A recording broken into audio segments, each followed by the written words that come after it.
Bueno, muy buenas tardes a todos. Para nosotros es un gusto compartir nuevamente con ustedes este espacio, esta cátedra interinstitucional de carácter pues también interuniversitario, Simón Rodríguez, que ha tenido como eje durante este año el tema de la narración vinculada y de la memoria vinculadas con el campo educativo. En esta ocasión, el turno es para el profesor Andrés Klaus Runge. Él es profesor de la Facultad de Educación de la Universidad de Antioquia y pues para nosotros desde el Instituto de Filosofía también pues intervenimos en este encuentro justamente haciendo un ejercicio de revisión y de discusión con el profesor Runge en torno a pues a una triada que es pedagogía, memoria y formación.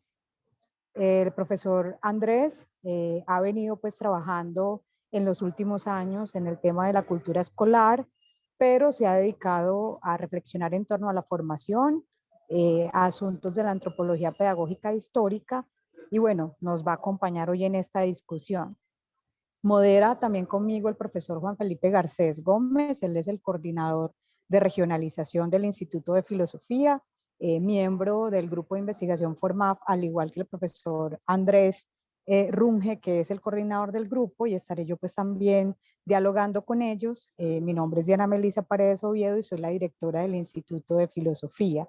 Como les mencioné inicialmente, hemos estado debatiendo desde diferentes frentes el tema de la memoria, el tema también de la narración, el tema de la pedagogía vinculada a estos campos, y es el turno para tocar estos tres tópicos desde una perspectiva pues de análisis de categorías, no solo pues de experiencias, y bueno, con este telón de fondo le doy la palabra al profesor Andrés, quien tendrá aproximadamente una hora para su intervención, luego de lo cual se abren los espacios de diálogo con el profesor Garcés inicialmente y conmigo, y con los participantes al encuentro, quienes podrán dejarnos sus preguntas y comentarios en el chat.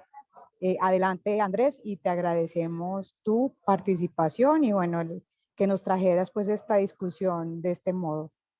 Bueno, Profesor Garcés, ¿quiere agregar algo a esa introducción?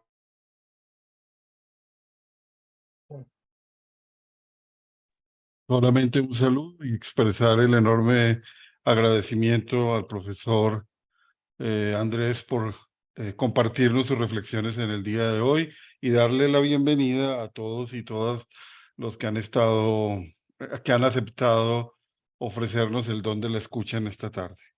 Bueno, Gracias. bueno, entonces, bueno, gracias por la invitación. Un saludo a Diana Melisa, a Juan Felipe, a Laura. Bueno, yo voy a hablar en este momento de asuntos, como dijo Diana Melisa, que tocan algo de memoria, que tocan algo de narrativa, pero particularmente mi interés, si así se puede plantear, es un interés pedagógico, más específicamente pedagógico formativo. Voy a poner una presentación y pues la voy a seguir a lo largo de esta charla. Espero eh, que el tiempo nos dé. Y bueno, como saben, entonces abriremos como una sesión para que se escriban comentarios, sugerencias, etcétera, etcétera. Diana Melisa hablaba de una tríada, ya se me volvió cuarteto.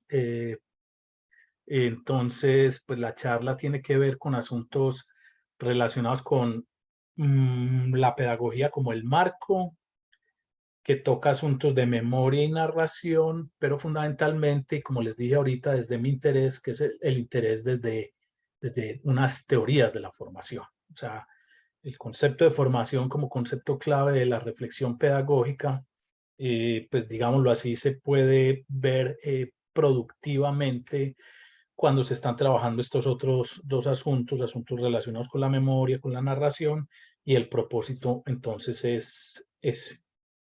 Bueno, eh, dos citas. antes de pasar pues como al texto como tal, aquí están viendo ustedes cuál es pues el objetivo o el propósito, o al menos las pretensiones, porque obviamente esto es como un esbozo. También podríamos pues mirar ahorita ejemplos y como les dije ahorita, se trata de plantearles a ustedes la necesidad de un estudio, de una investigación, de una reflexión pedagógica sobre los procesos de formación transformadores a la luz, muy particularmente, de todo lo que tiene que ver con cuestiones de memoria, relatos testimoniales, la experiencia, que vienen plasmados por lo general pues en relatos de diferente tipo, no solo relatos testimoniales, pues sino también relatos biográficos, ficciones biográficas, es decir, aquí hay, digámoslo así, una vinculación con diferentes campos que puede resultar muy productiva, es decir, estudios pedagógicos que se vinculan con, qué sé yo, el trabajo antropológico, sociológico sobre la memoria, pero que también están ligados a los acercamientos de corte literario, en el sentido pues, de los estudios narrativos y en particular las narrativas de corte más biográfica.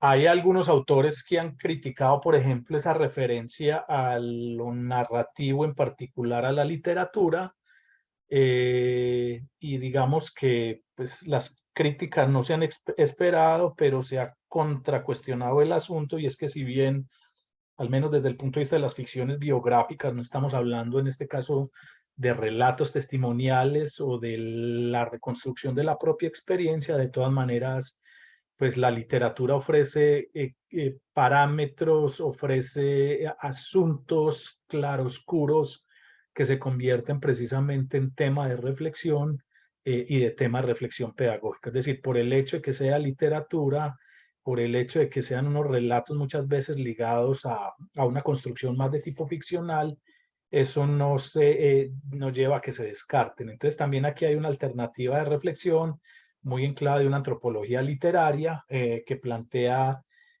precisamente eso, de cómo la literatura, cómo las construcciones ficcionales, pues en últimas también dan luces sobre el humano y en particular pueden dar luces sobre la formación, sobre los procesos formativos, así no se constituyan como tales esos textos en, digámoslo así, en reconstrucciones puramente empíricas, es decir, no son necesariamente observaciones de tipo etnográfico, pero pueden llevar a la reflexión, a movilizar el pensamiento, en este caso pedagógico, teórico, formativo.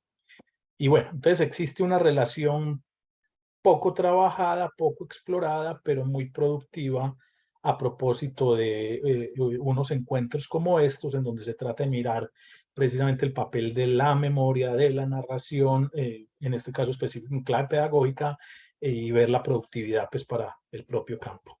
Bueno. Dos citas, como les decía ahorita, la memoria es un arma de doble filo, conserva recuerdos a la par que su evocación recurrente en forma de narración hace que se fijen en un estereotipo, en una forma ensayada de la experiencia cristalizada, perfeccionada, adornada, que se instala en un lugar del recuerdo crudo y se alimenta a sus expensas.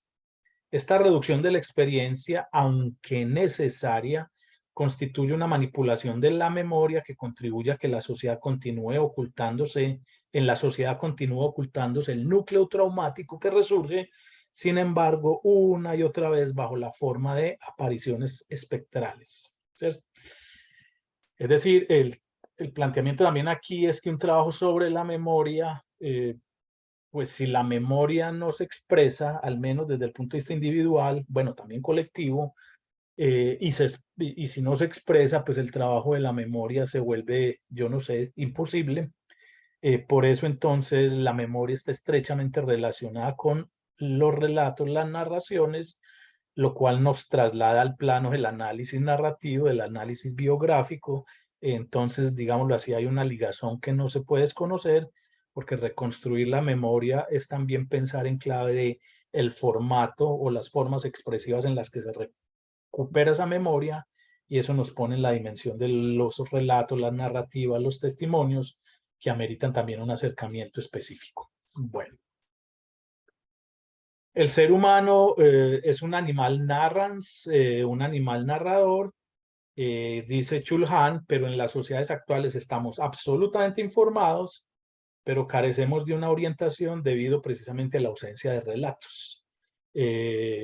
Una cita pues también orientadora, muy en la línea de Ricoeur, la idea de que el ser humano se constituye como humano en el marco de sus narraciones. Es decir, también hay un elemento antropológico en las narrativas. No es simplemente el contar la historia, sino que nos constituimos como sujetos a partir de nuestras narraciones.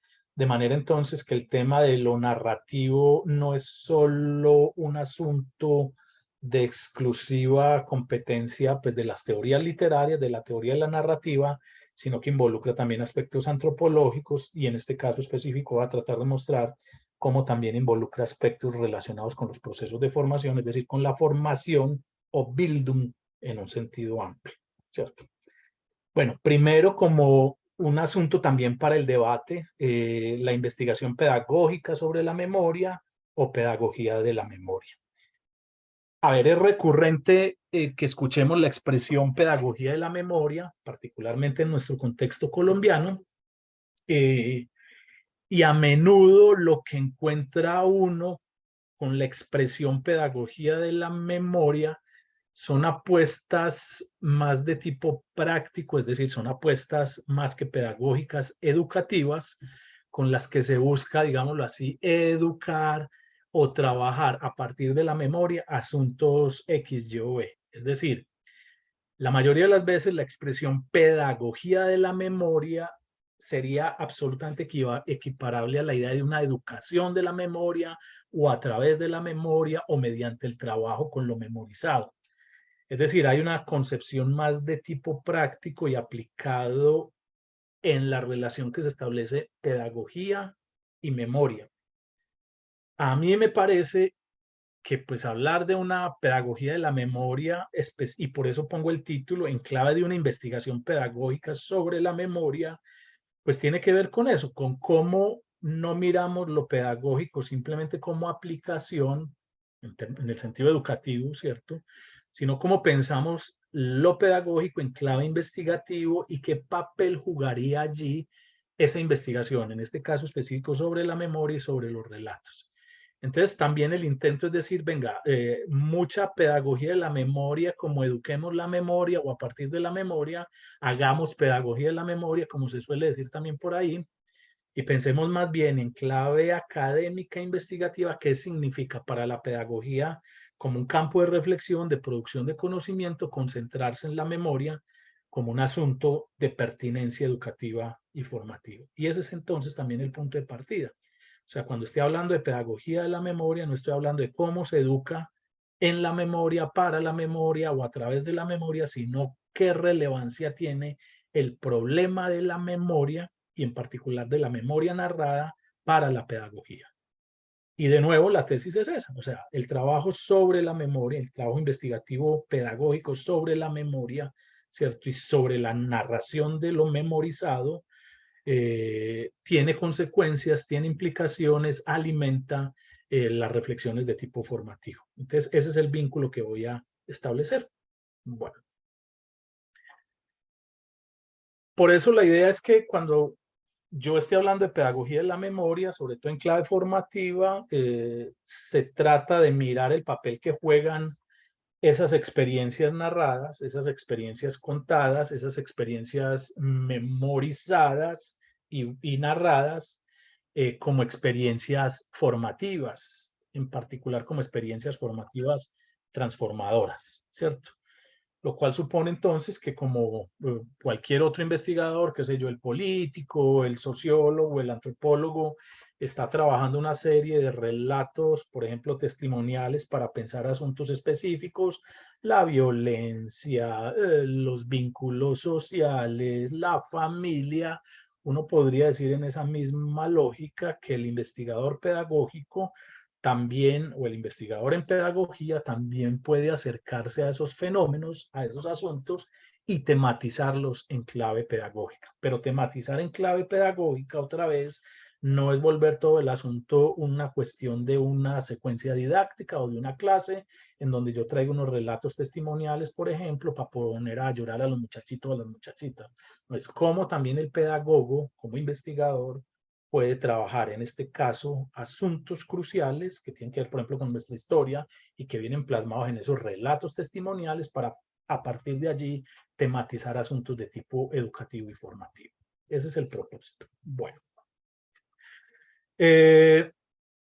También en la lógica de que pues, en ese trabajo investigativo en torno a la memoria, pues no se trata de considerar los asuntos de la memoria solo en términos individuales, que es también el planteamiento, muy, por ejemplo, en la línea de la psicología, pues hay unos debates, ahorita les muestro un cuadrito pues, de Wikipedia, pero el problema no solo es la memoria como memoria individual, sino también la memoria como una memoria colectiva.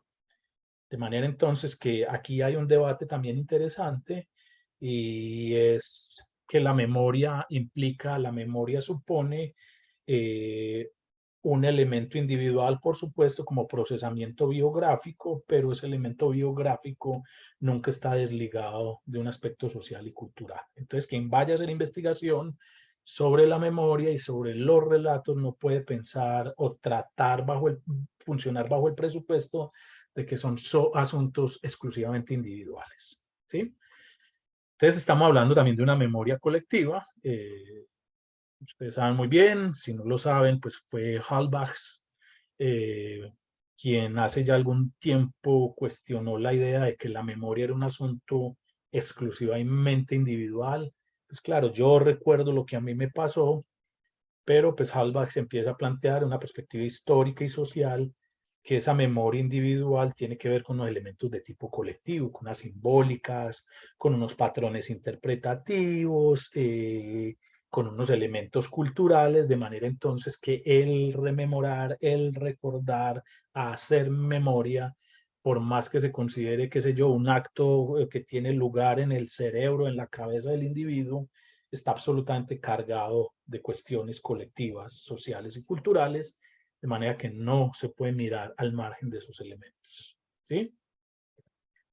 Es decir, cuando rememoramos en clave de unas orientaciones colectivas que vienen dadas, por ejemplo, en simbólicas, en saberes, en patrones y marcos interpretativos o en órdenes morales, que son los que configuran inclusive muchas veces nuestra propia manera de hacer memoria, muchas veces también de manera inconsciente o implícita, ¿sí? Por eso también pues hay que considerar que el trabajo de la memoria involucra aspectos de tipo implícito, en donde, por ejemplo, cuando hablamos de confabulaciones, pues uno llena esos vacíos de la memoria en unas narraciones que pues crean o que en el momento de expresar desde el punto de vista simbólico un asunto, pues lo llenan con el lenguaje que haya disponible y ahí es donde empieza uno a ver, pues digámoslo así, como el papel que juega lo social, lo simbólico, lo colectivo en la estructuración, así sea, de la propia experiencia del recordar. Bueno.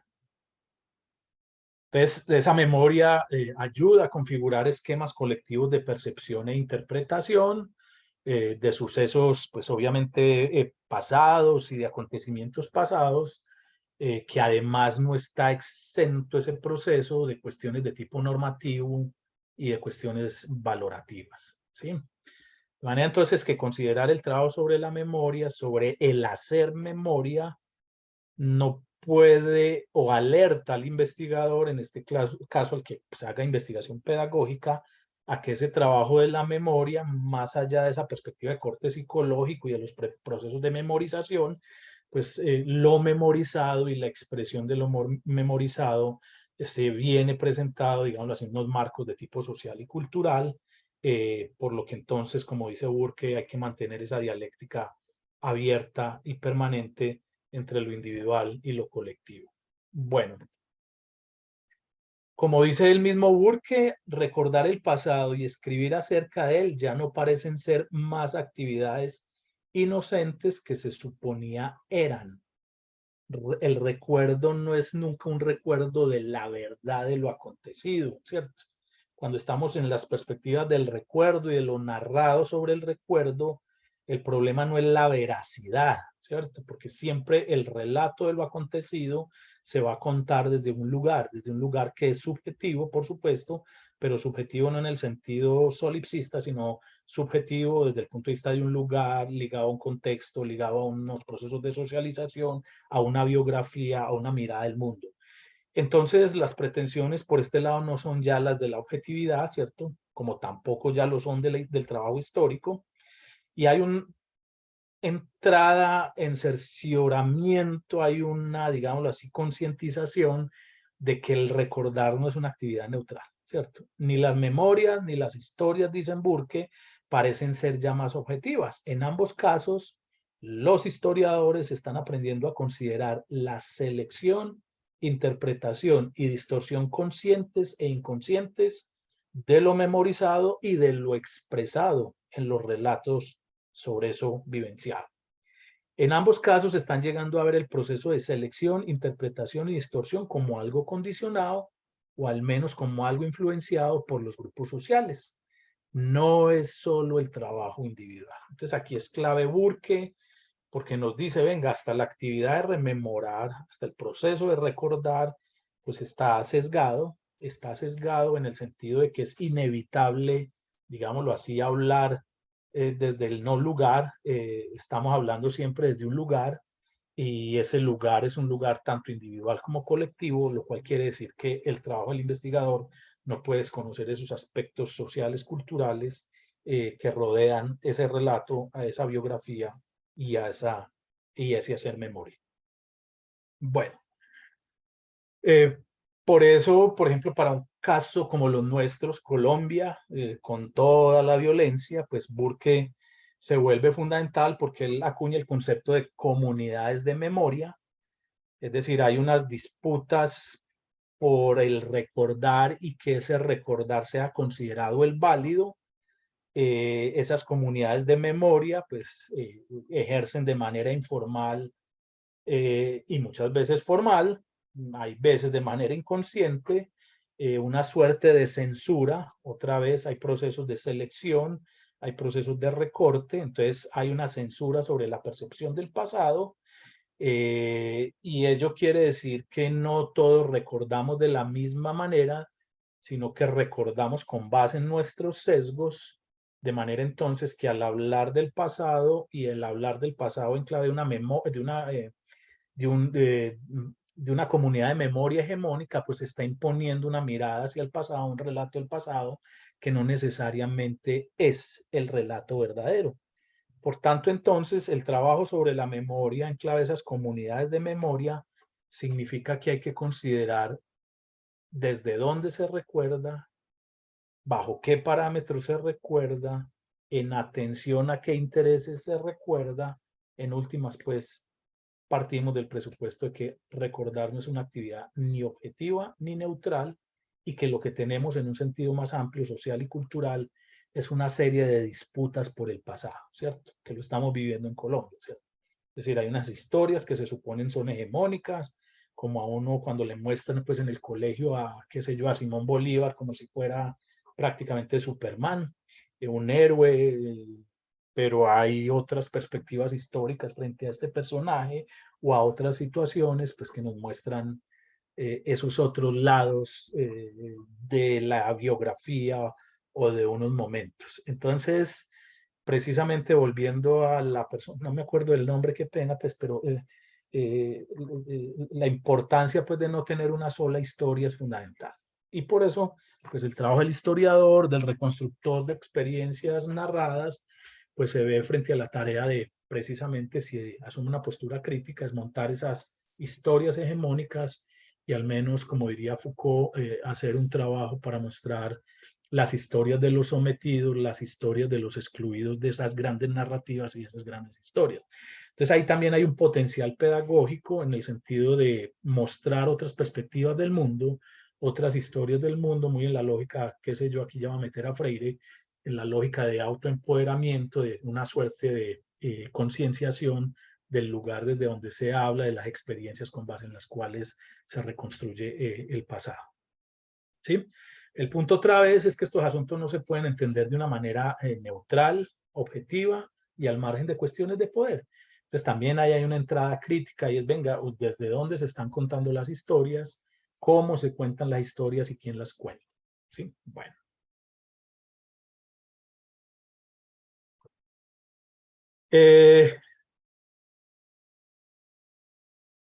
Por eso en una perspectiva crítica y de resistencia, como les dije ahorita, pues es una investigación pedagógica sobre la memoria, trata de movilizar esas comunidades de la memoria invisibilizadas, desatendidas y no escuchadas, que precisamente desde las historias hegemónicas se han tenido como las no memorables. O sea, aquí también hay una pregunta interesante para el investigador, que también se traspasa, digámoslo, hacia la investigación biográfico-narrativa, y es qué es lo relevante de ser contado, qué es lo relevante de ser memorizado y qué no, ¿cierto? ¿Qué es lo que es válido de ser contado? ¿Qué es lo válido de ser memorizado?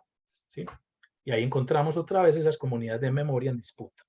También es clave un autor como Assmann. Assmann es egiptólogo y bueno, ha desarrollado pues el concepto de memoria cultural. Para Assmann no va a entrar mucho en este asunto, pero la memoria cultural, a diferencia de la memoria colectiva, se caracteriza por mantenerse más en el tiempo, ¿cierto? La memoria colectiva involucra, qué sé yo, a hijos, padres, abuelos, mientras que la memoria cultural se mantiene más a largo plazo y en ellos son cruciales, como lo dice él, pues las figuras del recuerdo, es decir, aquellos asuntos donde queda plasmada esa memoria. Vuelvo y repito, la memoria no se mantiene si no es narrada, si no es expresada o si no se ha materializado, por ejemplo, como diría Assmann, en unas figuras del recuerdo que tienen que ver con textos, rituales, mitos, obras, instituciones, formas de comunicación, etcétera, etcétera, artefactos artísticos, bueno. Es decir, esas figuras del recuerdo tienen que ver con lo que uno podría denominar el espíritu objetivo en clave de Hegel, Dilthey y Simmel, es decir, como aquellos asuntos en donde quedan plasmados esos recuerdos, esas experiencias recordadas y que se mantienen en el tiempo. Entonces también mirar eso es importante porque podría dar pistas de quién, desde dónde, cuándo, cómo. Bueno. El punto es que así como la memoria colectiva, también la memoria cultural supone unos vínculos, unas identidades colectivas, y esto también permite desde el punto de vista del análisis, pues mirar quiénes entran, quiénes no entran, es decir, a la luz de estas figuras del recuerdo, a la luz de estas disputas colectivas por la memoria legítima, uno encuentra también procesos de adscripción identitaria, pero también procesos de exclusión, lo cual permite ver no solo cómo han sido los procesos de selección, sino también cómo se ha configurado el lugar desde el narrador, ¿cierto? ¿Quién cabe? ¿Quién hace parte del grupo de narradores de los que pueden hacer memoria en ese sentido y quiénes son los excluidos de esa memoria que de alguna manera pues también entran como en una posición ilegítima frente a todas estas historias? Entonces el punto tampoco es el recordar por el recordar, hacer memoria por hacer memoria o narrar por narrar el pasado, sino también desde el punto de vista analítico e interpretativo, hacernos la pregunta como investigadores de estos asuntos, desde qué lugar se hace, cómo son los procesos que hay allí, posiblemente implícitos o explícitos, de etiquetamiento, discriminación, exclusión, estigmatización, en últimas, de aquellos que pertenecen y de aquellos que no pertenecen y no hacen parte de nuestra historia, sino de la otra historia. Bueno. De todas maneras, estamos frente a un proceso de domesticación, como dice Sting, Sting no el cantante, ¿cierto? El músico. Sting habla de la domesticación del recordar y de alguna manera el planteamiento es eso, o sea, el trabajo de recordar implica, o la cultura del recuerdo implica, digamos, un proceso de domesticación del recordar, es decir, recordamos de cierta manera, en cierta lógica, producimos ciertos órdenes, de manera entonces que el ejercicio o la domesticación del recordar también hay que preguntarse por ella, porque no son solo los asuntos que se recuerdan, sino los cómo se recuerda y esto también se vuelve pues un elemento importante desde el punto de vista del análisis, ¿cierto? O sea, el cómo se recuerda, aquí estaría yo hablando de patrones interpretativos para el ejercicio del recordar, pues también se convierten en digámoslo así, en elemento para el estudio, ¿sí? Bueno, entonces es el llamado también de Sting, pilas, que es que no se recuerda de la misma manera, no es lo mismo leer, qué sé yo, un texto de historia contemporánea de un autor importante, a que a uno le cuenten la historia de un pueblo a partir de una canción, de una celebración mítica, de una narración indígena, qué sé yo. Entonces, no siempre se recuerda de la misma manera y hay unas estructuras del recordar que también lo llevan a uno a preguntarse por cómo se ha domesticado ese recordar, pero también para hacerse la pregunta de cómo se produce, entre comillas, orden, cómo se produce orden a partir del desorden, ¿cierto? De allí entonces las preguntas por cómo se recuerda y desde qué punto de vista, desde qué posición, ¿cierto? Bueno. Entonces nos encontramos también con que hay una pluralidad de memorias culturales y colectivas en disputa.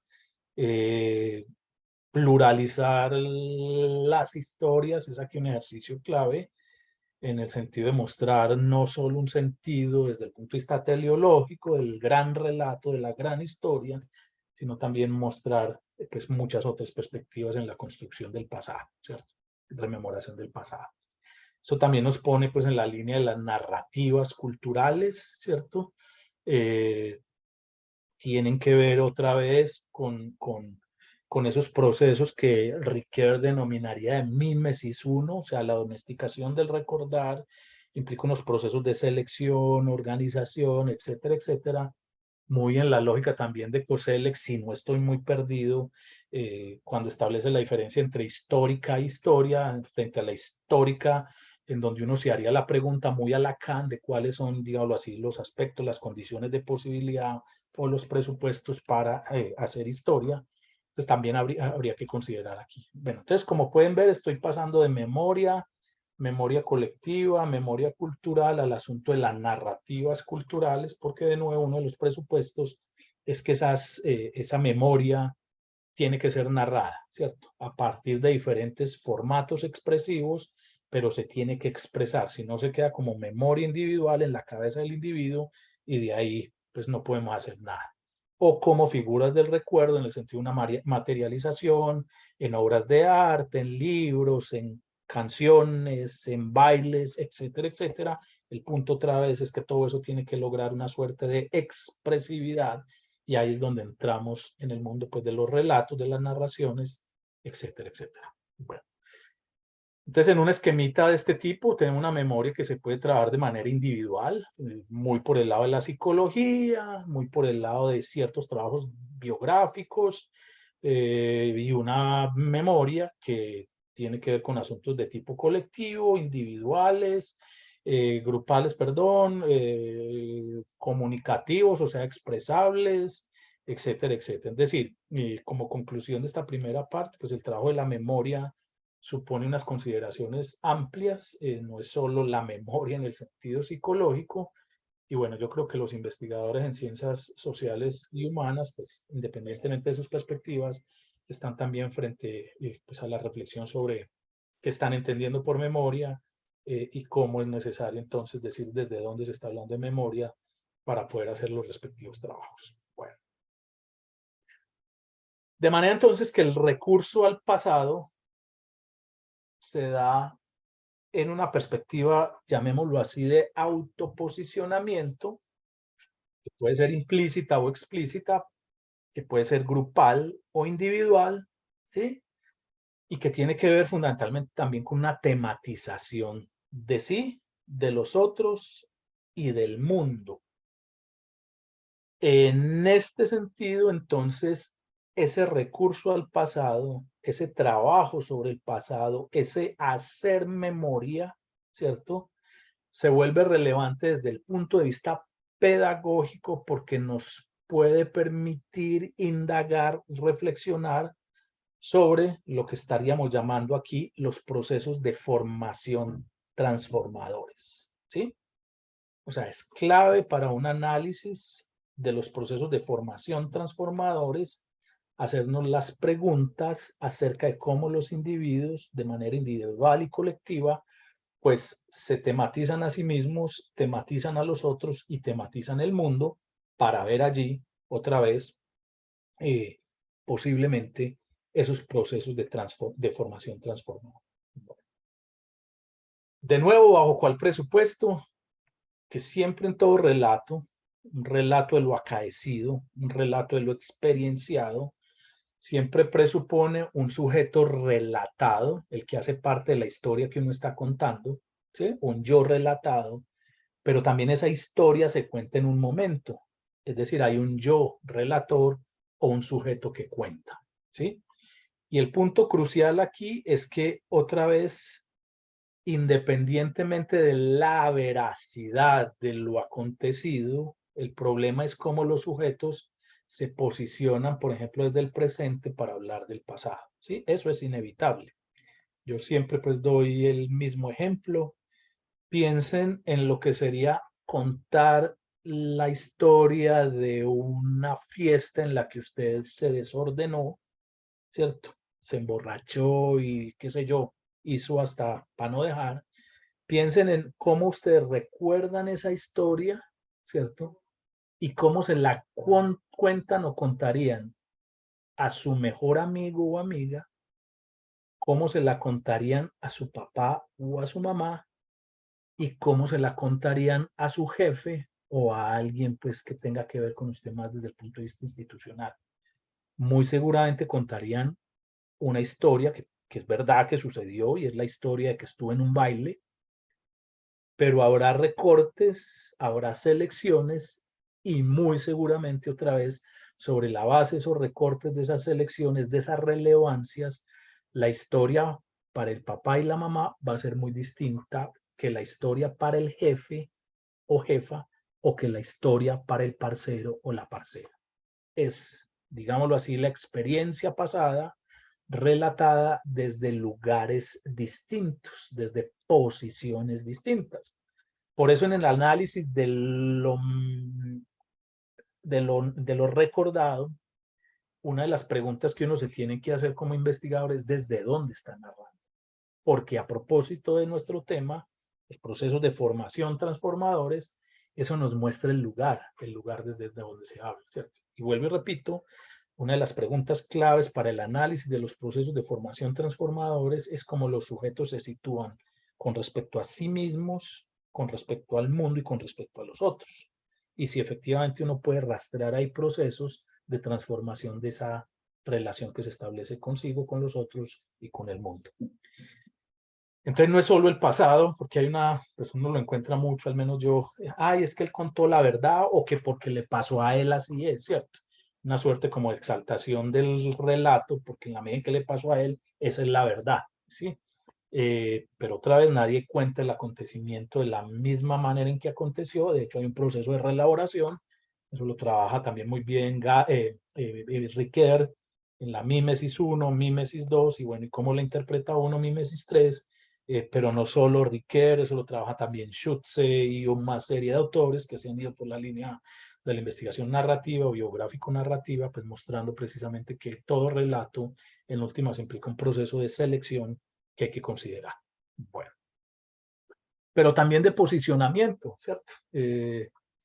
Por aquí había algo que me gustó mucho, no es este, estaba leyendo el texto de María Emma Willis Obregón, Memorias para la Paz o Memorias para la Guerra, más que encuentro la cita.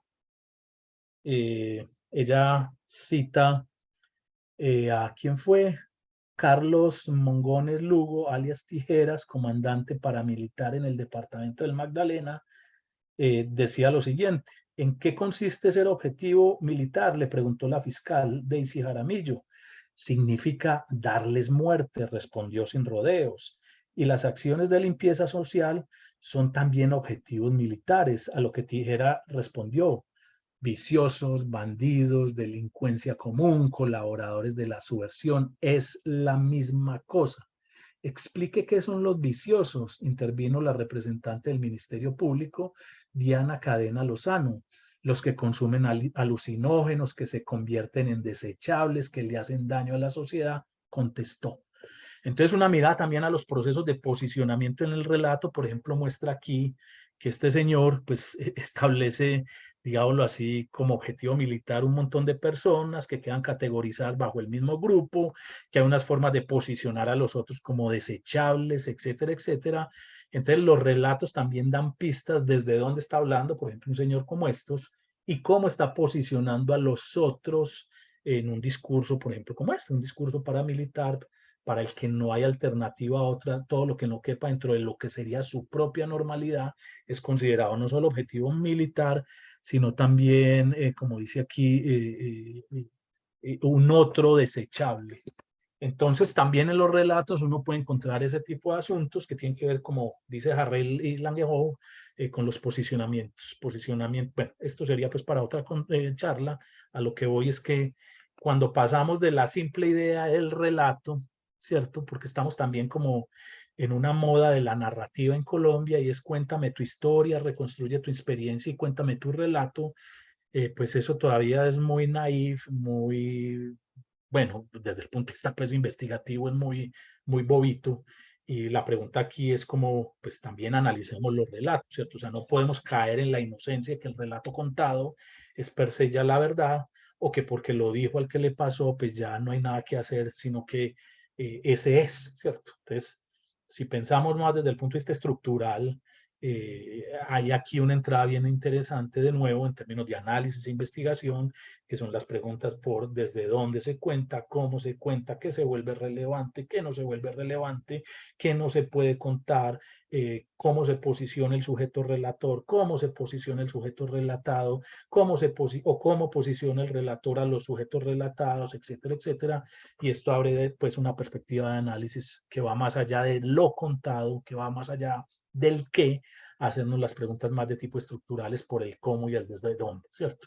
En una lógica también de ir pues más allá de la inocencia de lo mentado, a hacernos unas preguntas de tipo hermenéutico reconstructivo, pues que pueden dar luces también desde una perspectiva crítica sobre ciertos asuntos. Bueno, el trabajo biográfico narrativo, bueno, lo que les quería también decir en este sentido es que, claro, cuando hablamos de teorías de la formación, pues estamos acostumbrados a escuchar que, qué sé yo, que por allá Hegel habló de formación, que es muy importante la formación dentro de la discusión filosófica, etcétera, etcétera. Por ahí otros se han atrevido, pues, qué pena, a decir que las discusiones sobre la formación se quedaron en un esquema burgués, o sea, la formación entendida como formación u alta cultura, y que eso ya quedó, digámoslo así, en el trasfondo de las discusiones. Pues nada más mentiroso que eso. Las teorías de la formación se han revitalizado y sobre todo desde los años 90, en la medida en que sobre la base de esas discusiones filosóficas o las teorías de la formación que tienen un anclaje filosófico, pues Humboldt, el mismo Schleiermacher, bueno, una serie de autores importantes, el mismo Nietzsche, pues esas discusiones de corte más filosófico se han renovado y muchas de ellas criticadas desde el punto de vista sociológico se empezaron a renovar con fuerza desde los años 70 en clave de unas teorías críticas de la formación. Particularmente aquí hay un referente que es Adorno, pero sobre todo a finales de los 80 y comienzos de los 90, desde unas orientaciones más empíricas con las que se trata de mostrar precisamente esos procesos formativos, ya no en el sentido especulativo, sino en un sentido empírico, a propósito de la entrada por los relatos biográficos, por las narrativas, por las experiencias de sí. Entonces, es mentira, como han dicho pues hace algunos años algunos autores por aquí, que el problema de la formación ya no es un problema crucial, y pues si hacen un rastreíto se darán cuenta de que tiene que ver hoy más que antes con una serie de aportes a la pedagogía muy importantes. Bueno, no voy a entrar en la discusión. Ya el concepto de formación no está pensado en clave teleológica, ya no está pensado en clave burguesa. O sea, las discusiones sobre formación en Colombia llegaron hasta decir que cuando se hablaba de formación se estaba hablando de alta cultura, que es un sujeto formado en la línea burguesa y elitista era el que sabía de Shakespeare, que sabía de las grandes obras clásicas de la literatura, del arte, qué sé yo, pero eso es mentira, pues, o sea, las teorías de la formación no se quedaron por ahí, y como les estoy mostrando, pues han, digámoslo así, han abierto otra perspectiva, bueno, no la han abierto, una perspectiva de trabajo que se ha mantenido, va en esta línea, en no preguntarse por la formación en clave teleológica, hacia dónde voy a llegar, qué es el ideal que debo alcanzar, sino una perspectiva de corte más analítica, empírico-analítica, interpretativa, que tiene que ver precisamente con un análisis de los procesos, o sea, los procesos de formación, no el estado alcanzado, ¿sí? De manera entonces que ya no son teorías normativas de la formación. Al sujeto formado es el que tiene esto y esto y esto y esto y esto y que cumple con esto y escribe así y así. Eso ya no va por ahí las discusiones. O sea, las discusiones sobre la formación es cómo damos cuenta de los procesos de formación. Entonces, el concepto de formación tiene un carácter más procesual y dinámico que propiamente teleológico o que propiamente idealista, ¿sí? Eso es muy importante que lo tengan en cuenta porque la mayoría de las veces uno se encuentra con discusiones acerca de la formación a propósito de cuáles son los ideales que hay que cumplir, que hay que alcanzar para formarse. Por ahí ya no va la discusión. Bueno, de todas maneras, aquí aparece el concepto de experiencia. También va a pasar muy de largo. El concepto de experiencia es clave, pues porque precisamente la formación o los procesos formativos implican experiencia, ¿cierto? Transformación de esa experiencia, resignificación de la experiencia. Y bueno, sin ir muy lejos, Gadamer, John Dewey y Hegel son importantes, ¿sí? Gadamer, ¿sí? Cuando hablamos de experiencia, no estamos diciendo, ay, él como tiene de experiencia, ¿cierto? Cuando estamos hablando de experiencia, estamos hablando de que no solo se acumula saber o se tiene una comprensión más amplia de aquel asunto sobre el que yo estoy haciendo experiencia, sino que esa experiencia también me enriquece, ¿sí? Entonces el sujeto de la experiencia no necesariamente es el que sabe mucho, sino el que a pesar de saber mucho también está abierto a nuevas experiencias. Gadamer, en el sentido de verdad y método, en el sentido de una experiencia dual. Aquí se vuelve crucial todo el elemento de lo que se llamaría la negatividad, ¿cierto?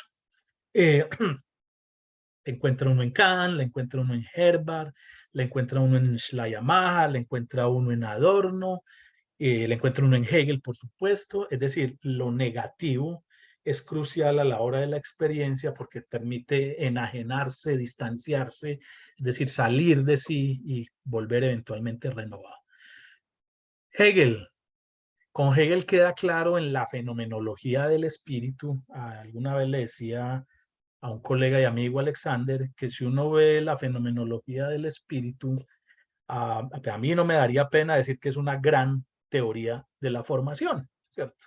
Es decir, es el proceso de constitución del espíritu, en este caso pues del individuo, y cómo es su trasegar para convertirse en una autoconciencia, es decir, de qué se tiene que distanciar, cómo es su estado inmediato frente al mundo, una percepción inmediata, cómo tiene que salir de su contexto familiar, en donde está más ligado a una visión restringida del mundo, muy afectiva, y de cómo tiene que romper con eso. Entonces, todo el elemento de la negatividad en esa dialéctica hegeliana se convierte en algo crucial. De hecho, entonces, para Hegel, el concepto de experiencia, la experiencia formativa para el caso nuestro, tiene que ver no solo con cómo el sujeto, ¿cierto?, aprende o cambia la concepción que tiene de algo, es decir, incrementa su saber, complejiza su saber, sino cómo en ese proceso mismo también cambia su manera de ver el objeto. Es decir, a lo que quiero llegar aquí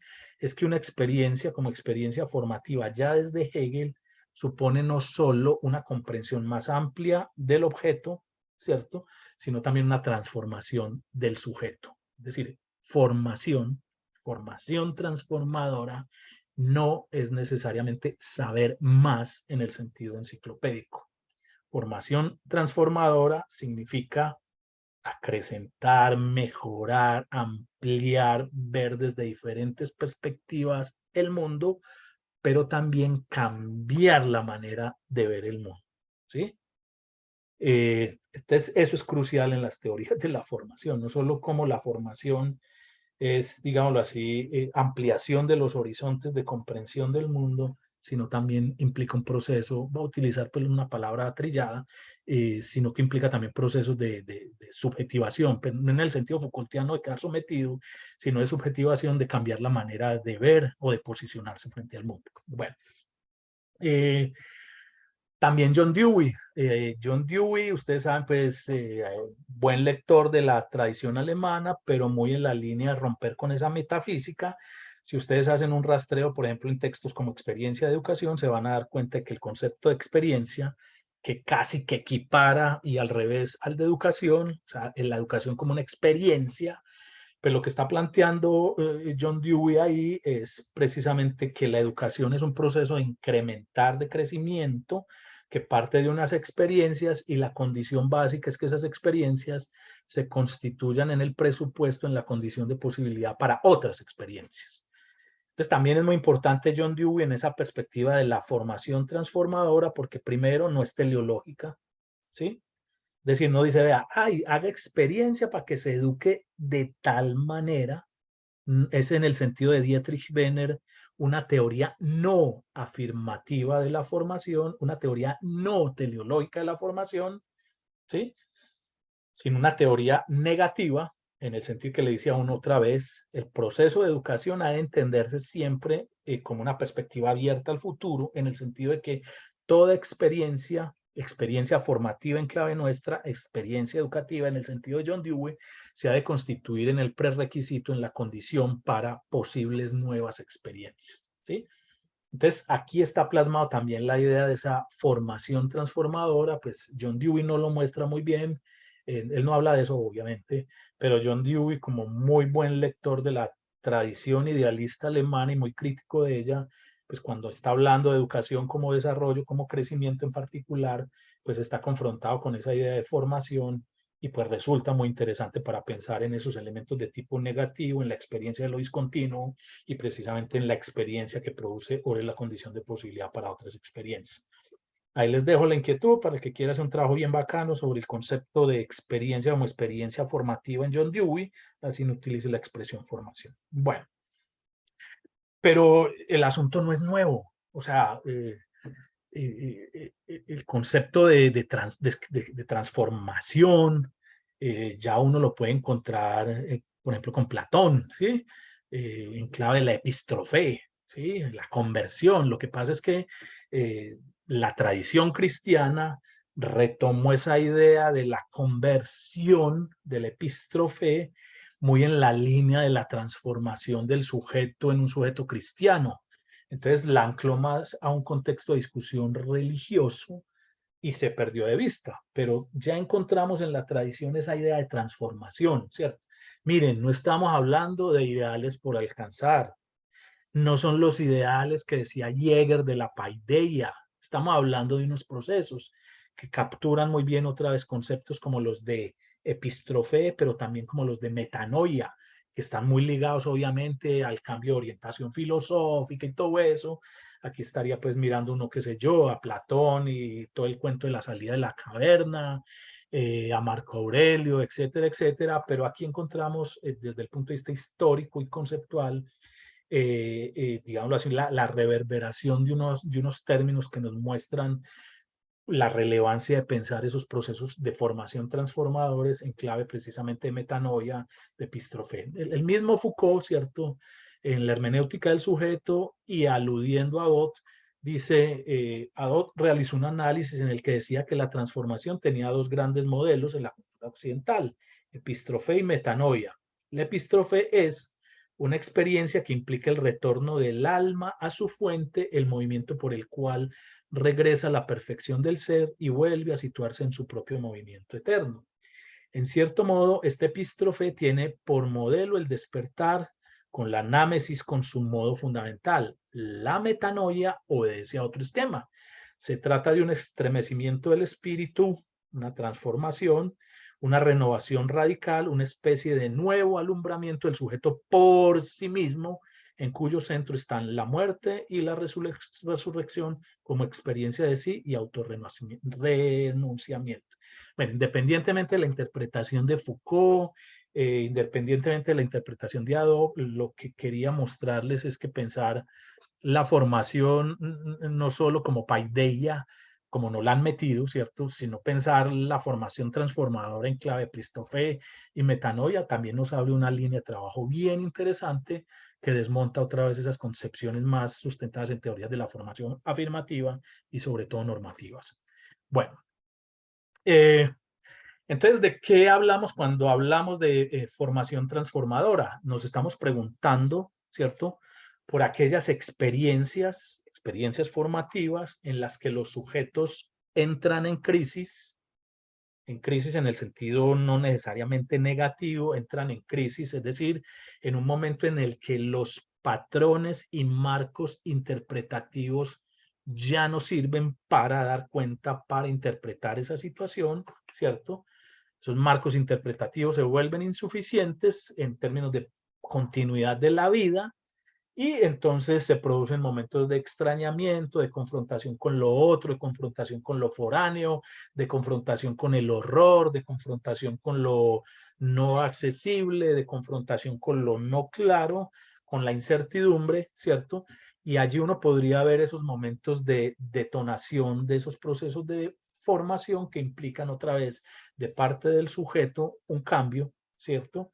Un cambio que no necesariamente es planeado, ¿sí? Pero un cambio de los patrones interpretativos del mundo, ¿sí? Bueno, más o menos esquematizado, se vería así, ¿cierto? El sujeto establece, término muy individualista si se quiere, pero no es solo así. El sujeto establece una realidad, una relación con la realidad, ¿cierto? Esa relación con la realidad tiene que ver con unos marcos interpretativos. El punto aquí es cómo con esos procesos de formación transformadores, es decir, Bildung transformadora, se transforman esos marcos interpretativos otra vez en lo que tiene que ver con cómo yo me veo, cómo yo me tematizo, cómo tematizo a los otros y cómo tematizo al mundo, ¿cierto? Bueno, como les decía, entonces estos procesos no necesariamente son planeables, tienen que ver también con experiencias críticas, entonces esto pone también de manera muy interesante el trabajo pedagógico, no solo en la escuela, sino por fuera de la escuela. O sea, cómo me confronto yo frente a la crisis del 1 más 1 y no sé qué es la suma, entonces entro en crisis porque no sé qué hacer, y entonces me tienen a ayudar a entender que el 1 más 1 suma, agrega, y entonces uno diría es 2, bueno, estoy simplificando, pero también tiene que ver con, otra vez, las experiencias traumáticas, por ejemplo, que encuentra uno en los relatos testimoniales de cuando los pájaros no cantaban, o relatos de este tipo, muchos de ellos mostrando cómo los individuos, los sujetos, frente a esas experiencias críticas externas, violencia, paramilitares, pero también críticas en el sentido de toma de decisiones, pues se ven obligados a cambiar, a transformar su manera de entender el mundo y entender a los otros, pues sí, digámoslo así, devenir otra cosa, cambiarse, ¿cierto? Por eso es muy importante también, y valga decirlo desde ya, cuando estamos hablando de formación, no estamos hablando de aprendizaje. En las teorías de la formación, pasando por Marotsky, Kokemore, Kohler y muchos otros, hay una diferenciación establecida entre formación o formarse y aprender, en el sentido de que se entiende el aprender como un proceso fundamentalmente de acumulación de información. Obviamente hay una tradición también, no sé si es gringa o anglosajona, que están hablando de los procesos de aprendizaje transformador. Se me olvidó el nombre, empieza por K. Bueno, no me acuerdo, ¿cierto? Se está hablando también en el contexto anglosajón de aprendizaje transformador, sobre todo en los estudios que tienen que ver con adultos, muy de manera semejante aquí. La idea de formación transformadora tiene que ver no necesariamente con el incremento del conocimiento, yo saber mucho, sino que formación alude a precisamente unos cambios en los marcos de referencia a la hora de interpretar el mundo. Es decir, supone no solo saber más, sino saber desde otras perspectivas y con ello cambiar mi manera de apreciar el mundo. Ahorita les muestro como un esquemita de precisamente el trabajo de Marotsky. Bueno, Aquí está. Por ejemplo, Marotsky dice, vea, el aprendizaje lo puede ver uno en esta línea, ¿cierto? Bajo el esquema estímulo-respuesta. En el tiempo 1 hay un problema que amerita una solución, ¿cierto? Y se da en un marco, qué sé yo, suena la campana y yo voy y abro la nevera y como, ¿sí? Entonces eso se esquematiza, eso entra dentro del ámbito de la rutina y que es pues muy trabajado en clave de psicología como estímulo y respuesta, ¿cierto? Hay un aprender 2, esto lo retoma Marotsky de Bateson, de un libro muy interesante que se llama Ecología de la Mente, a propósito, ¿dónde lo tengo? Bueno, aquí. Pasos para una ecología de la mente, hay un articulito dedicado a esos asuntos. Entonces, retomando a Bateson y a su idea de aprendizaje, dice, bueno, hay un momento 2 en donde yo escucho la campana, pero escucho la campana es cruzando la calle y digo, bueno, aquí no voy a ir a abrir la nevera, o sea, el marco de referencia es otro, de manera que mi reacción es distinta. Es decir, ya no es estímulo y es respuesta, sino interpretación del estímulo. O sea, la campana en la casa es para que pueda comer y abrir la nevera. La campana en la calle es que viene un carro, entonces tengo que cuidarme que no me pise, ¿cierto? Entonces, ya muy en el sentido de Goffman, uno tiene que aprender a identificar los diferentes marcos, ¿cierto? Una cosa es brincar en la clase, ¿cierto? Y lo echan muy posiblemente a uno porque está haciendo indisciplina, pero otra cosa es brincar en pleno partido y a uno le dicen, ah, usted es de los mejores hinchas que yo conozco. Es decir, esas reacciones, esos comportamientos, esas acciones adquieren sentido dependiendo del marco, o sea, de donde se lleven a cabo. Entonces el sujeto tiene que aprender a diferenciar los marcos para aprender también a diferenciar, digámoslo así, cómo reacciona. Entonces aquí estamos hablando de que, digámoslo así, a estímulos iguales, la campana, los sujetos reaccionan de manera distinta porque están entendiendo los marcos de manera distinta.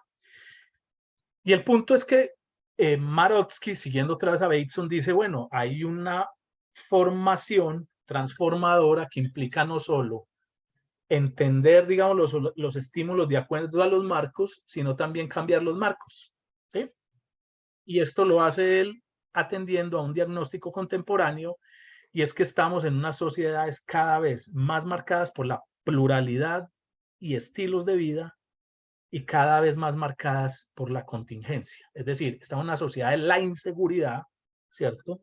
Lo cual quiere decir que los sujetos tienen que aprender a cambiar sus marcos interpretativos, ¿sí? Tener algo así como una suerte de varias personalidades, por decirlo de alguna manera, ¿sí? Para poder enfrentar el mundo, ¿sí? Entonces, bueno, eso lo lee Marotsky en clave, digamos así, un diagnóstico como los de Ulrich Beck, que tiene que ver con la sociedad del riesgo, ¿cierto? Una sociedad ya más plural y abierta. Obviamente eso produce inseguridades, ¿cierto? Desde dónde me posiciono yo, desde qué marcos de referencia, y entonces eso puede traer, digámoslo así, estrés, pero también dice Marotsky y autores como Oberman que están ahí, ¿cierto?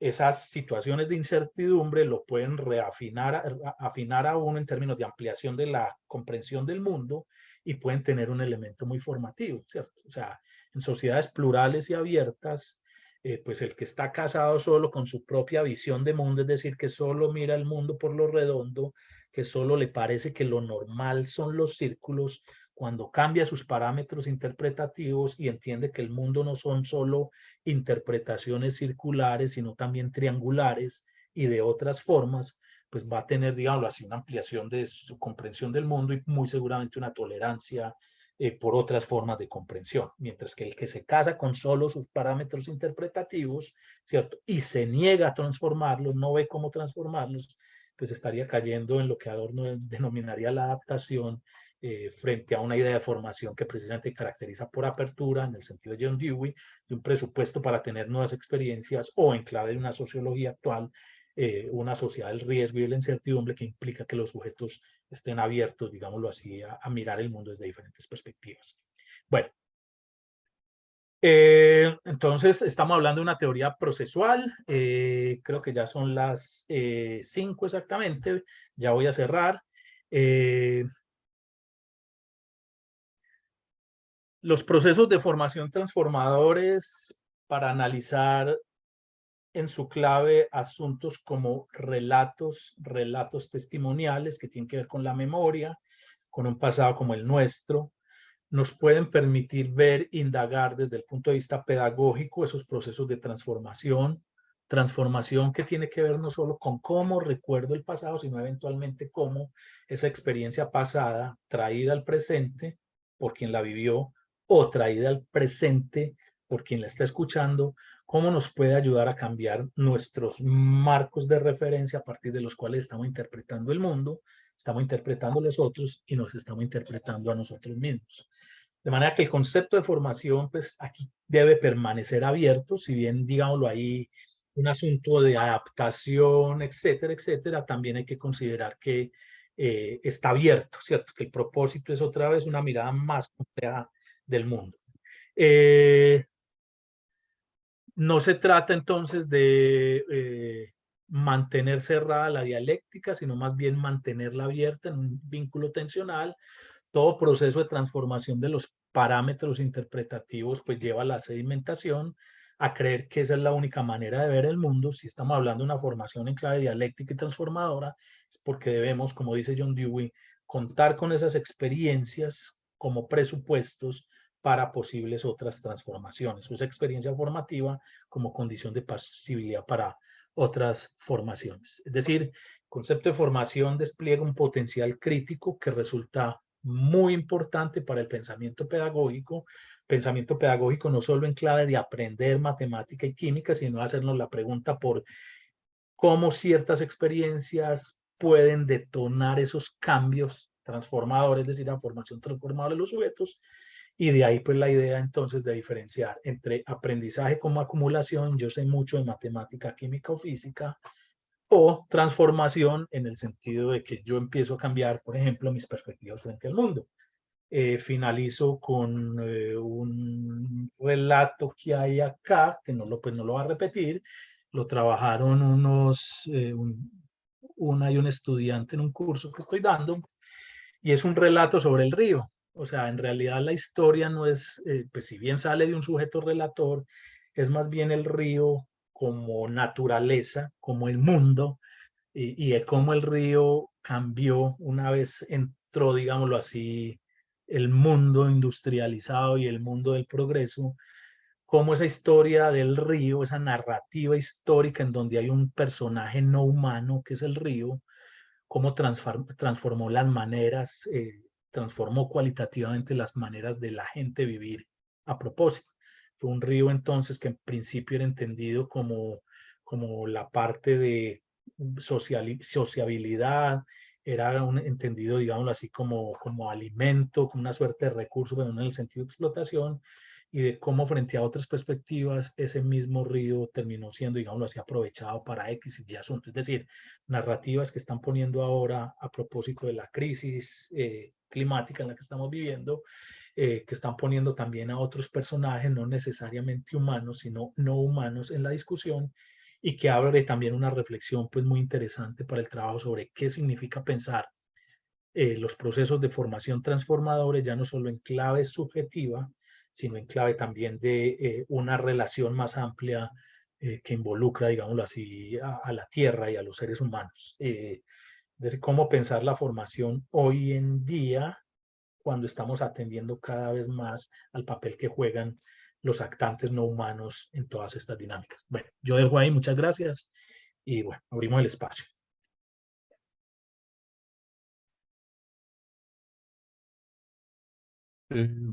Muchísimas gracias, profesor, por su presentación.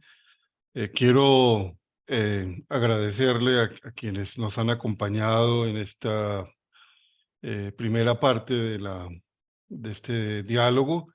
Yo quisiera invitarlas a que por el chat nos planteen sus preguntas para poder compartirlas con el profesor Runge. Yo quisiera plantearte una pregunta, y es si podrías aclarar más este asunto de las teorías formativas, teorías de la formación afirmativas y teorías de la formación no afirmativas para poder aproximarse más adecuadamente a una pedagogía de la memoria que no a una educación de la memoria. Bueno, la diferencia la plantea un autor que se llama Dietrich Venner. Dietrich Venner dice, bueno, hay unas teorías afirmativas que, como el término lo dice, pues parten de la idea de que la formación se da cuando hay algo que alcanzar, ¿cierto? Entonces, están más propuestas, si se quiere, en clave normativa. Venga, si usted quiere entenderse como sujeto formado, entonces, venga, cuénteme qué sabe de Shakespeare. Usted quiere entenderse como sujeto formado, cuénteme de filosofía clásica. Usted quiere entenderse como sujeto formado, a ver qué tanto ha aprendido de matemática. Entonces, afirmativo quiere decir aquí que hay como un contenido, ¿cierto? Que se afirma, es decir, que se convierte como en lo que hay que alcanzar para uno decir que está formado. Es lo que llamaríamos pues como acumulación de saber, ¿cierto? Las perspectivas no afirmativas no reivindican la acumulación de saber o de conocimientos, por ejemplo, en una lógica enciclopédica, sino que reivindican precisamente una mirada no teleológica, sino más bien una mirada de cambio del sujeto. Entonces es como ciertas experiencias, digámoslo así, incrementan los horizontes de comprensión del mundo, ¿cierto? O sea, como yo con esas experiencias, más que decir, vea, ya sé de Shakespeare, aprendo que con Shakespeare puedo ver el mundo de maneras distintas. Entonces ese es el planteamiento. O sea, si se resumen un par de palabras, las teorías de la formación afirmativa reivindican los contenidos y reivindican una suerte de teleología para poder chulear si usted se formó o no. Las teorías no formativas reivindican es un proceso constante, digámoslo así, de comprensión del mundo, o sea, de ampliación de los horizontes de comprensión del mundo, en donde, claro, los contenidos son muy importantes, pero no se queda solo en los contenidos, sino en cómo usted cambia su mirada permanentemente frente al mundo, es decir, cómo deviene en algo otro, cómo, pues, no sé, o sea, cómo se forma, ¿cierto? Cómo entra en el proceso de formación no teleológico, ¿sí? Ese es el punto crucial, que va muy en la línea de estas miradas transformadoras, ¿cierto? Las perspectivas de formación transformadoras, precisamente lo que están reivindicando es la no necesaria acumulación de contenido para decir que uno se formó, sino más bien los cambios que pueda yo experienciar a la hora de interpretar ese mundo, de interpretar a los otros o de relacionarme con los otros, de interpretarme a mí mismo, de relacionarme conmigo mismo, ¿cierto? Es decir, yo puedo ser muy buen matemático, un guache matemático, ¿cierto? Y puedo aprender más y más de matemática y seguir siendo el mismo guache, ¿sí? Los procesos de formación transformadores o la idea de una teoría de la formación no afirmativa presupone que usted sabe matemáticas, aprende más matemáticas, pero también cambia su manera de relacionarse con las matemáticas, con los otros y con el mundo. Es decir, ya deja de ser tan guache, ¿cierto? O mira el mundo desde otras perspectivas. Ese es el punto.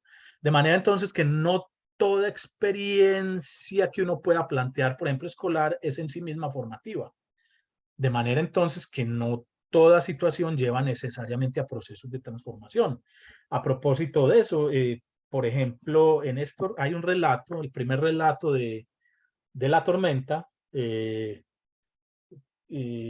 Germán Castro Caicedo. Ustedes van a encontrar en el primer relato que no pasó nada. Es una señora pro paramilitar, y culmina su relato diciendo que eso es lo mejor que le ha pasado en la vida. O sea, la experiencia no tuvo ningún efecto en ella y sigue viendo el mundo inclusive de una manera más radical que al principio. Entonces, pues toda esa experiencia no le sirvió para nada, sino para mantenerse en su marco interpretativo. Aquí entonces la primera experiencia no tiene efectos, digámoslo así, o el primer relato, la primera crónica, no da cuenta propiamente en los procesos de transformación, ¿sí? En cambio, la última, si no estoy mal, sí, porque es una señora que empieza a pelear para ver dónde está su hijo y va cambiando la manera de ver el mundo, pero bueno, sí.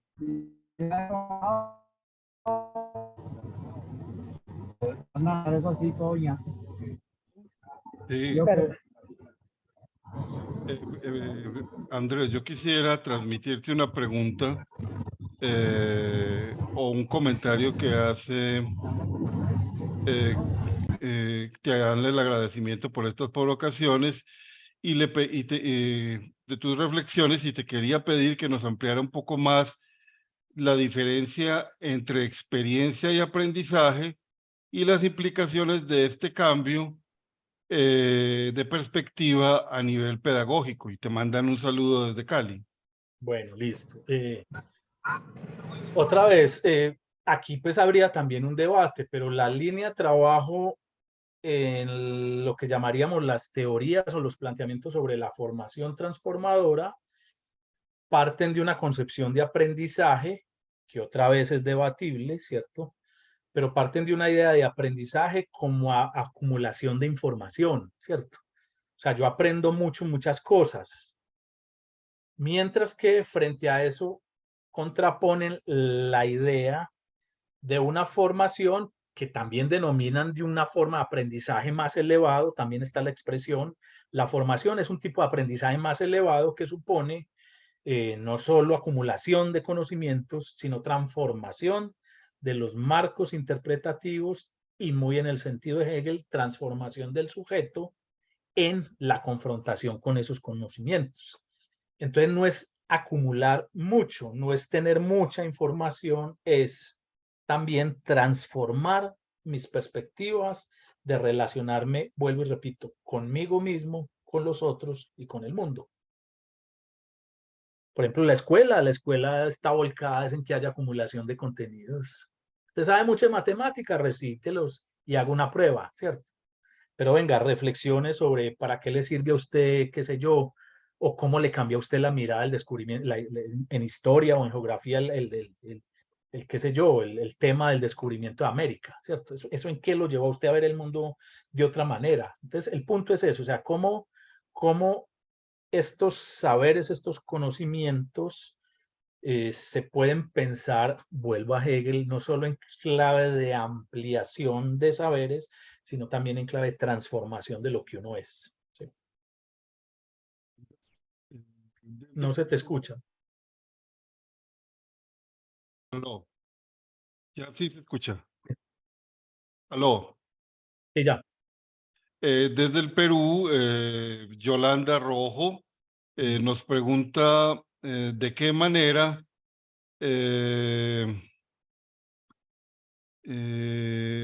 pero dame un segundo, yo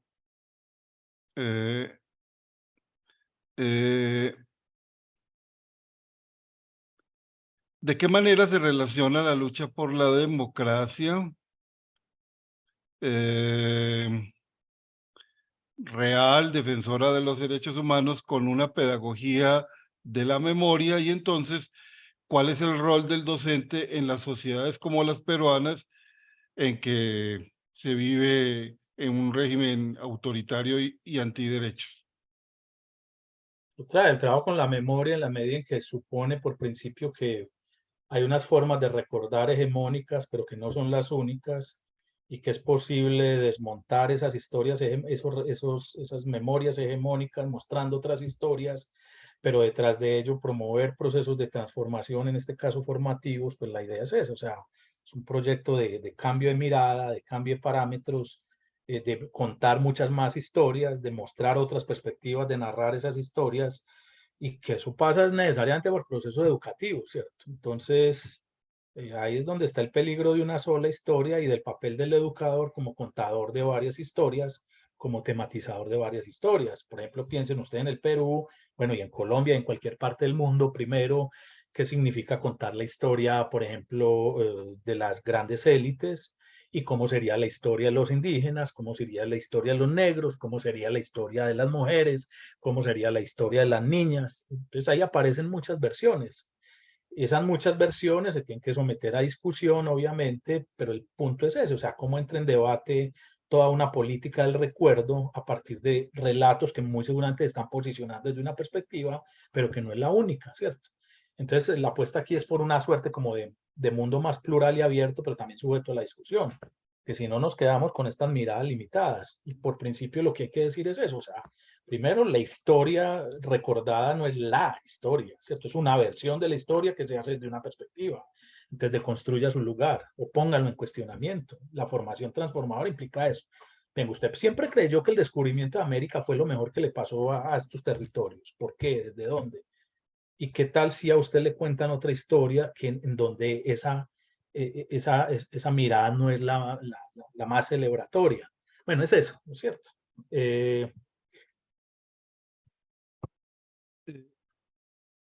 ¿Aló? ¿Aló? Más ¿Aló? duro, ahora sí. Eh, Preguntan que si esta perspectiva de la formación transformadora está circunscrita socialmente a lo aceptado, a lo validado como deseable, a lo moralmente aceptado. ¿No? Pero precisamente lo que cuestiona, ¿cierto? O sea, pues tiene unas pretensiones. Claro, uno no puede excluir de ahí lo normativo, porque la pregunta desde el punto de vista pedagógico es ¿para qué transformarse, cierto? Y uno como que cree que debe haber una mayor democracia, unos sujetos más ilustrados, unos sujetos con una visión más amplia, pero no necesariamente está volcada en eso, ¿cierto? Inclusive no tiene que ver exclusivamente con unos procesos, digámoslo así, de transformación muy racionales. También tiene que ver con lo intuitivo, o sea, por ejemplo, Marotsky, siguiendo a Schutze, dice, bueno, hay análisis de biografías donde súbitamente el sujeto dice, ve, y a partir de aquí yo sentí como intuitivamente que debía cambiar mi manera de ver el mundo, mi manera de llevar mi vida. Entonces, no necesariamente hace parte de un plan organizado. Entonces, también tiene que ver con la experiencia de lo foráneo, ¿cierto? Con la experiencia de lo extraño, con los acercamientos a lo intuitivo. O sea, yo sentí la intuición, o sea, no es un plan racional. Pero para el investigador pues se vuelve un reto, pero no es algo planeado. Ay, voy a planear un proceso de formación transformador. Eso pues no da tan así, ¿cierto? Es decir, es como que me confronto yo con aquello que pues todavía no está dentro de mis marcos interpretativos, eso me irrita, eso me pone en incertidumbre y como, por ejemplo, desde el lado del docente, pues yo ayudo, yo tematizo eso, ayudo a tematizar eso y puedo reelaborar el asunto. Bueno, sí. Finalmente, la profesora Araceli de Tesanos nos pregunta por la relación entre la formación transformadora y los desarrollos de la psicología genética. Ah, sí, aquí estaba pensando en eso. Estaba pensando exactamente en eso. O sea, aquí lo que estamos viendo es como una suerte de teoría de la equilibración.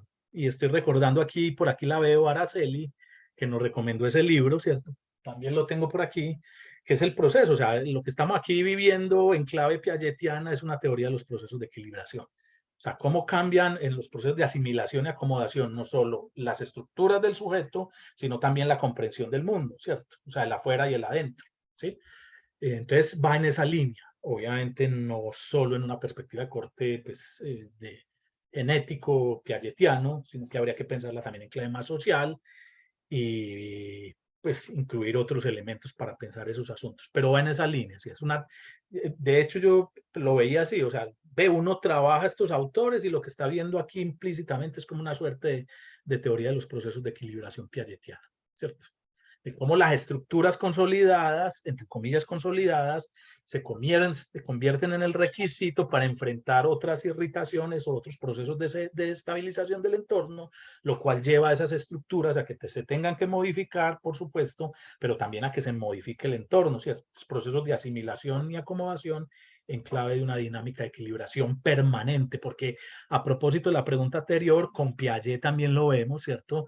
Piaget no está hablando de una teleología, o sea, la teoría de los estadios, pues esos lo han machacado mucho de las etapas cognitivas hasta llegar a las etapas formales. Esa es como la versión reduccionista de la teoría piagetiana, pero cuando uno piensa Piaget en clave de las teorías de la equilibración, él no está planteando un telos, ni está planteando una finalidad, o sea, por excelencia, la teoría piagetiana de la equilibración es una teoría no afirmativa, si uno la ve pues en esta clave, ¿cierto? Porque Piaget no está diciendo aquí es donde ya llegamos al final y todos nos salvamos o todos nos condenamos, o el final del ser humano es este, no. Hay unos cambios de las estructuras que en los procesos de confrontación con el mundo pues van llevando a cambio a transformar las estructuras mismas, punto. ¿Cierto? Andrés, el profesor Edison Cuervo desde el Valle te envía un saludo y te agradece por tu presentación y te hace la siguiente pregunta. Frente a la invitación que se hizo desde la Comisión de la Verdad de simplemente socializar en las escuelas el informe final de esa comisión. ¿Cuál es tu postura frente al parecer una invitación pasiva frente a la memoria del horror acontecido en Colombia en clave de formación? Bueno, a ver, este librito que es uno de los, bueno, ya se me olvidó, creo que son más de 18, si no estoy mal, me perdono, listo. Como pueden ver, uno puede con esto muy bien cuñar una puerta o producirle un trauma craneoencefálico a una persona. Es decir, es un libro de 513 páginas, constituido de relatos testimoniales exclusivamente. Ligado a esto hay otros tantos números de tomos. Hay una idea, la voy a poner en clave de ellos, de hacer pedagogía con este informe, pero pues esto se vuelve un bodrio para cualquier persona. Entonces yo creo que también hay que preguntarnos por qué significa hacer pedagogía frente al informe, en el sentido, pues no me gusta la palabra obviamente, pero la estoy utilizando para que me entiendan. ¿Qué significa pues detonar procesos educativos y formativos con el informe? Yo, por ejemplo, ¿qué estoy haciendo? Precisamente estos relatos los estoy tematizando en clave formativa. Pero le decía a mis estudiantes que usted también puede ver aquí problemas de género. Usted también puede ver aquí problemas de la relación ruralidad y campo, pues además de los conflictos entre guerrilla, paramilitares y la población civil. Entonces, la pregunta es eso, o sea, ¿cómo tematizamos estos asuntos y los hacemos productivos, yo diría, desde el punto de vista pedagógico, no como contar la historia, sino cómo esa historia se vuelve en un elemento también para atrás, pues, para al menos detonar e irritar, ¿cierto? ¿Usted qué haría? Mire esta posición, cómo ve esto, bueno, es lo que pienso yo, ¿cierto? Pero entonces hay que sacarles más punta, o sea, no es simplemente leer la historia en clase y ya. Uno puede ir leyendo cada relato testimonial, son 2 páginas, 3 páginas y ya. No, la pregunta es cómo lo tematizamos. Entonces, ahí es donde está el reto. Yo, por ejemplo, estoy muy interesado en, pues, además de otras cosas, en esta parte de este informe que tiene que ver ya más explícitamente, específicamente con relatos testimoniales, que si bien están organizados, están entre comillas ahí puritos, y ver que mira, pues ver uno que trabaja ahí en clave otra vez de memoria, de paz, de cambiar los esquemas interpretativos, no solo míos, sino de en las discusiones con mis estudiantes, lo que aparece ahí, ¿cierto? Por ejemplo, lo que les decía ahorita, o sea, aparece el relato del río y todo el mundo veía al río como algo allá, pero empezamos con otras teorías, qué sé yo, Latour, las miradas de Haraway y esto, a decir que con Timothy Morton diciendo, venga, es que el río es un actante más. O sea, en clave Morton es otro hiperobjeto que tiene, es inabarcable, pero tiene efectos reales, ¿cierto? Entonces, muy bacano porque empezamos a tematizar desde otra perspectiva, por ejemplo, el papel de los no humanos en el mundo, ¿cierto? En la Tierra. Y consecuentemente en cómo es necesario un cambio de parámetros interpretativos pues, en una época actual. Yo lo veo por esa línea, ¿cierto? Bien, Andrés. No se te escucha. Sí, Mm, no, sí. sí. Bueno, Rafael Pavón, un querido amigo que todavía no tengo el gusto de conocerlo de manera personal, eh, se hace una pregunta bastante interesante en términos de qué implicaría esta perspectiva de la formación transformadora en una mirada fundamentalmente didáctica, ¿cierto? Es decir, qué retos didácticos implica. Y eso teniendo en cuenta una perspectiva liberadora y crítica eh, de una mirada de la memoria. Con esta pregunta cerraríamos entonces nuestra reunión. O sea, el punto, a ver, las teorías de la formación transformadoras pues no se han circunscrito solo al aula, pero sí hay preguntas interesantes a propósito, ¿cierto? O sea, ¿cómo se lleva todo este cuento al aula? La pregunta es desde el punto de vista ya más didáctico, por ejemplo, en los procesos de planeación, cómo uno podría utilizar ciertas situaciones, ciertas experiencias, ciertas historias, como historias, experiencias, situaciones que lleven a un punto en donde los individuos, en este caso los alumnos y las alumnas, se vean confrontados, digámoslo así, con una experiencia otra, con una experiencia de extrañamiento que en el proceso mismo de la clase uno pueda poner en cuestionamiento esos marcos interpretativos, ¿cierto? Pero ese es el reto, o sea, cómo poner experiencias límites, como experiencias de lo foráneo, de lo extraño, que lleven a que los individuos digan, ay, ¿cómo así? ¿Cierto? Como cuando uno ve los grabados y los dibujos por allá del descubrimiento de América, y obviamente lo que veían los españoles eran puras sirenas, ¿cierto?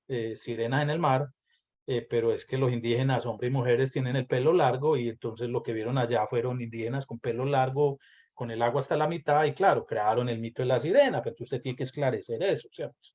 Venga, que es que no eran sirenas. Bueno, ese tipo de cosas, ¿cierto? ¿Cómo confronta uno al otro con lo extraño, con lo foráneo? Inclusive pues ahora están hablando mucho de pedagogía oscura, y es también cómo entra lo horrorífico y lo no expresado como asunto para ser tematizado, ¿cierto? Y cómo vuelve uno sobre, venga, ¿desde dónde estaba viendo yo el asunto? ¿Por qué lo estaba viendo así? ¿Por qué he creído siempre que esa es la única manera de ver el mundo? Porque a mí no me cupo nunca en la cabeza que podría haber estas otras formas de ver el mundo, como ese tipo de cuestiones, ¿cierto? Pero otra vez ahí está el reto, ¿cierto? Una didáctica formativa, transformadora, ¿cierto? Con unas experiencias muy específicas, pero yo creo que no es imposible, ¿cierto? O sea, otra vez estos ejercicios bien trabajaditos, estos relatos testimoniales, lo confrontan a uno con una realidad que dice uno, ay, ¿en verdad eso pasó? O ay, eso le pasa a la gente. Que gente está todavía perdida en el mundo y cree que esto es mentira, pues.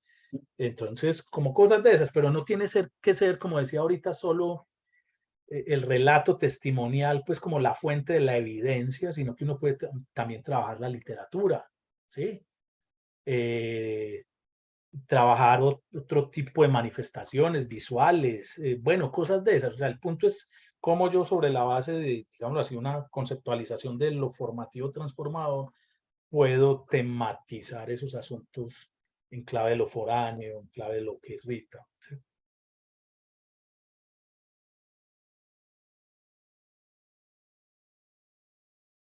Eh, Bien, yo quisiera, ¿se escucha?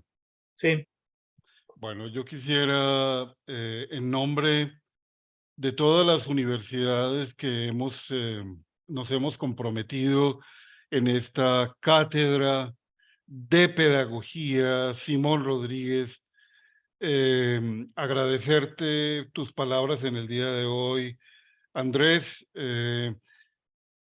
Las preguntas que han dinamizado la conversación de nuestros queridos asistentes a esta presentación, a este diálogo y a esta conversación.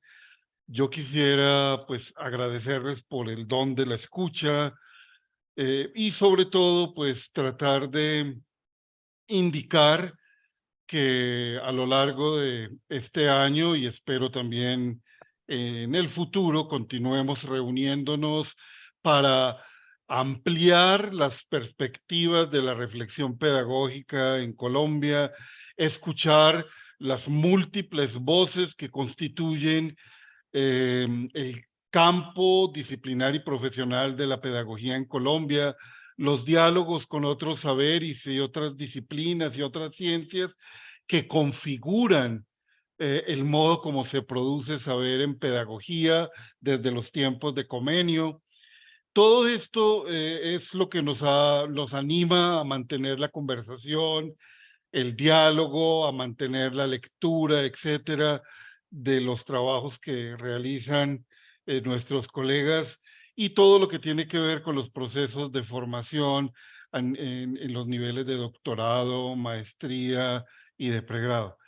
En nombre del Instituto de Filosofía, que ha sido el anfitrión en la tarde de hoy, agradecerles a todos, a todas, asumir lo que implica esta comprensión de la pedagogía de la memoria distinguiéndola de los procesos educativos para la memoria, esta distinción que es tan importante en la propuesta que nos hace el profesor, y esperando que en futuras ocasiones podamos abrir un más amplio debate sobre las maneras de comprender la formación transformadora, las teorías de la formación afirmativas y no afirmativas, y lo que implicaría abrir espacios para la investigación desde la literatura, desde las narrativas, y sobre todo, lo que a mí me parece fundamental, no olvidar que en pedagogía nosotros tenemos que construir, no por un mero afán erudito, sino por la necesidad de empalabrar, de poner en palabras y conceptos las reflexiones sobre la educación y la formación, como esas dos praxis humanas fundamentales que constituyen nuestro campo, poder mantener abierta la conversación. Gracias a todos por la presencia en el día de hoy, mantener siempre abierta el espíritu para el debate y mantenernos en una palabra que para algunos puede sonar extraña, pero mantenernos irritados para que la manera como comprendemos la pedagogía, la memoria, etcétera, siempre esté abierta a nuevas perspectivas. Muchas gracias a todos. Esperamos en una próxima ocasión reunirnos. Esperamos a la profesora Araceli de Tesanos en Colombia próximamente para que estas conversaciones sean personales y celebrar la amistad y el gusto de encontrarnos. Muy buenas tardes para todos y todas, y un buen descanso. La ven. Hasta luego. Hasta luego.